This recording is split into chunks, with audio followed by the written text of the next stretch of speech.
what's good, y'all? This is the Walker Bar for Black Authentic Truth. And when it comes to the war in Israel, when it comes to the, the images coming up out of there and the atrocities and all of those things that go on with war, we as black people get caught up in that media thing, and we get caught up in that, those storylines and all of those things. And let me just say, black people in America, you don't have no dog in the fight when it comes to what's going on out there in Israel. That's not our business. That has nothing to do with us. That is between two groups, and I will get into a little bit of history about those two groups. And, overall, I hate to see for us get dragged into something like that and, trying to take a side, because it really has nothing to do with us.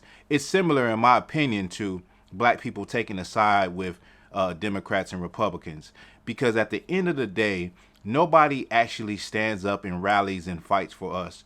You get promises, you get pacified, but your support actually means nothing. And better yet, when have any people or race ever supported you? I mean, hell, Africans haven't even supported black people when they were getting, harmed by police and the racism and all of those things throughout the Jim Crow era. No African countries even ever came over here or fought or spoke on behalf of quote unquote so-called black Americans. And so when it comes to this whole situation, I'm gonna give you my raw thoughts, and I'm gonna keep it PG. I gotta watch what I say, because a lot of people don't like to hear the truth. And I'm not just talking about black people, I'm talking about all people. They don't like to hear the history, the historical facts on their people. And so when you look at that land, the Palestinians were there first, right? They were in Palestine, and they actually have a diagram with a map to show you over the years how much of the land has been taken from them and occupied by the Israelis. And never mind what each other is doing to one another. What, because people get caught up in that, like what's going on now, or, crimes committed, war crimes committed against one another. I'm not even talking about that. I'm just looking at it from a perspective of these people were here, these people were not here, and then they came and occupied the land. You can't expect for people to be in a land and they ain't going to fight back. In fact, they're going to fight back to the death. The perfect example is the North American Indians, where the Europeans came over here. They made promises. They, signed treaties, said they would do certain things, and they broke all of those treaties, and they just kept gobbling up more land and started having wars with the Indians. And the Indians were not going to give up their ancestral homelands. They were not going to do that. So they were going to fight tooth and nail to protect what was there, rightfully theirs, and what they felt was God-given or from the Great Spirit. So that's what I see when I look at that conflict. I see the same thing that happened to the North American Indians by, the white European settlers, the colonizers. That's what I see. Now, if you want to even get deeper into it, and I know this is very controversial, but when you talk about the Israelites, when you talk about the actual Jews or the tribe of Judah, Benjamin, Levi, Simeon, Reuben, all of the 12 tribes of Israel, you talk about them, they were a Negro race. The Israelites were a black people. In fact, you have the ambassador of Egypt on record saying that it will never be peace in the Middle East because the Jews left black and came back white.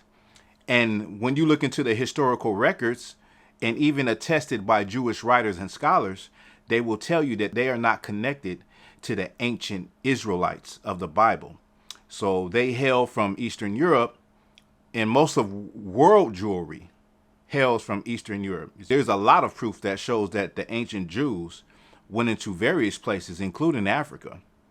And when the Jews were expelled out of Spain, they went into the interiors of Africa too.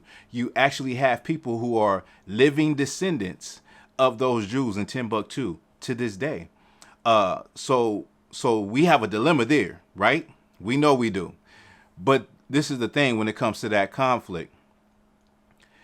You can't expect for people to just bow down. There's always going to be, war and chaos in that land.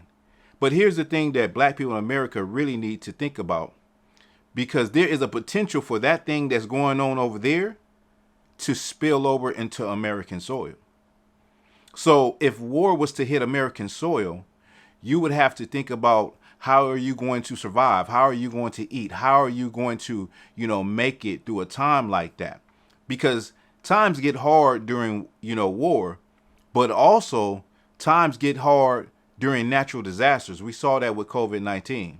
We saw what happened with the hysteria and no food being on the shelves.